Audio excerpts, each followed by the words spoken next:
マリトッツォ発祥の地として日本人に認知され、今後生まれてくる世代にはローマイコールふわふわのスイーツの街として知られることになるであろう悲しき運命を背負ったこの街で出張最終日を迎える男が2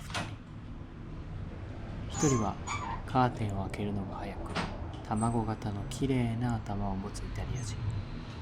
もう1人は鳥の巣頭でカーテンストッパーに手間取る要領の悪い日本人。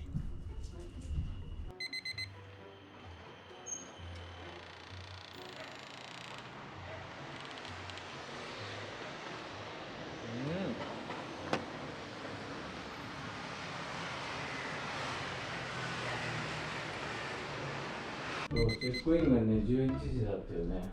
11時半じゃなかった？いや、チェックアウト is at 11am って書いてあるから、はい。OK。どっちする？シャキ。さっきシャキシャワー浴びる？シャキ。じゃあ俺が先にやる。OK。眠い。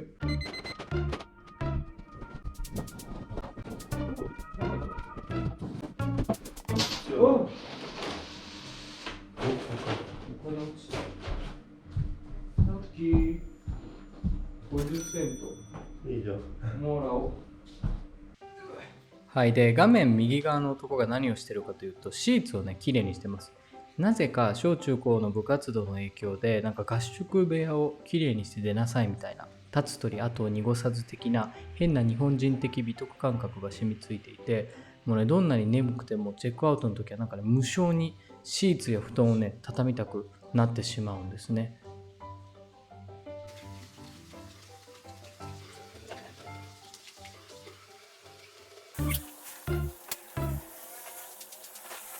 なんかこれ、なんこれ、尻尾みたいなのが出てきて。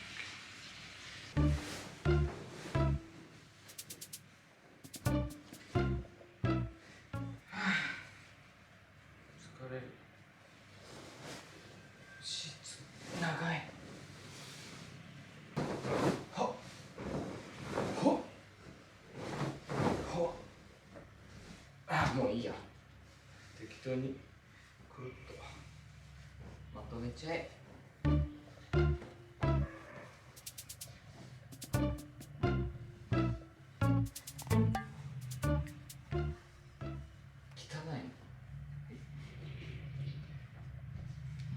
まとめとこう。はい。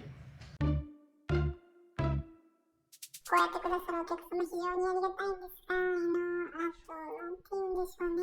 ありがた迷惑と言いますか、私たちの仕事のやり方がありますので、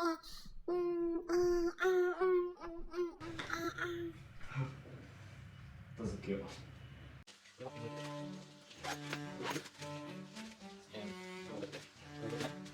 う。わかります？このチャック式のスーツケースあるじゃないですか。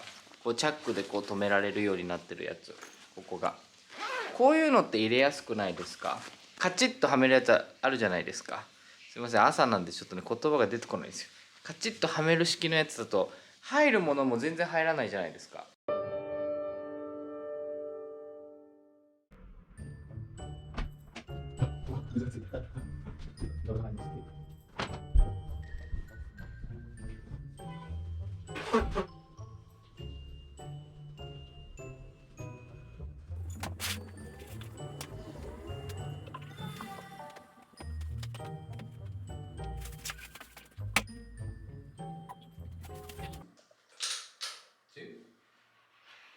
No!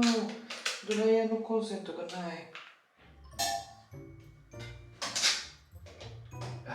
くそ。コンセントがない。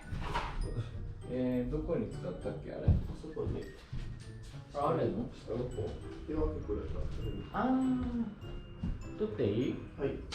よいしょ。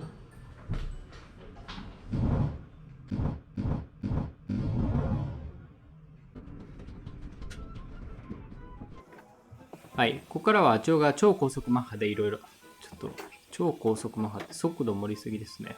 まあいいや。身支度をしていきます。ここ1年間在宅ワークでどこかに出勤して誰かと会わないといけないことがなかったので、基本的に昼まで寝癖のことが多かったんですね。なので現役社畜としてバリバリ出勤してた頃より朝の身支度に時間がかかるようになりました。いや、在宅ワークって響きはかっこいいじゃないですか。でも本当に良くないなと思ってて、いやもちろん在宅ワークでもきちんと身支度して仕事を始めてる人が大多数だと思うんですけど、無理して準備しないといけない状況がないと、私みたいな人ってもう本当に悠長に物事を進めていくようになるんですよ。いやね、これをね、ちょっと今この朝の私の準備を見ながら思ってしまいました。はい、パッキングも無事に終わりました。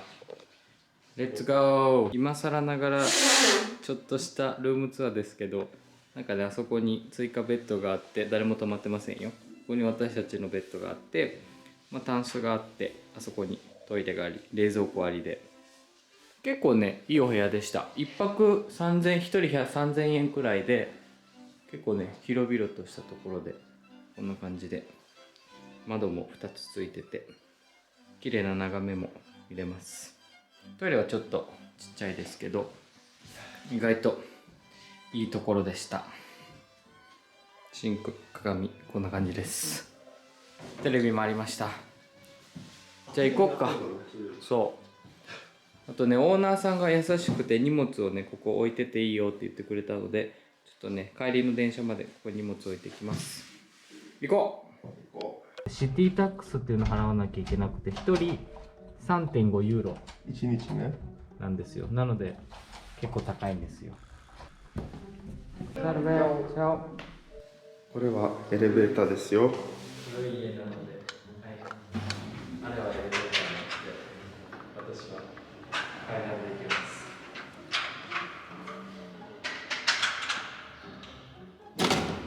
じゃあ勝負しよう、どっちが早い多分あっちの方が早いよ。もうクローゼットに入るみたい。はい。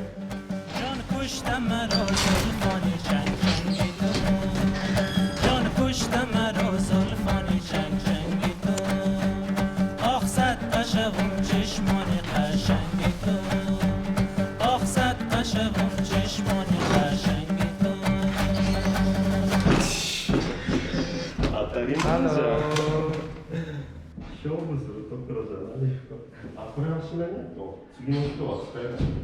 そうそう。面白いよね。ね、超古い仕組みで。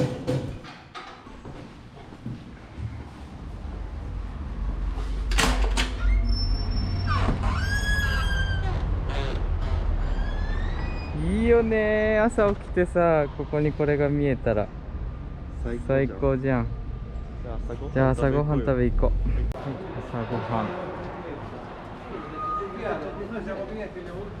あ、これもうまそうだけどね。これはナポリのスポリやったやつね。朝ごはん来ました。マリトッツォ、カフェ、コルネット、で、あれのカプチーノにマリトッツォ。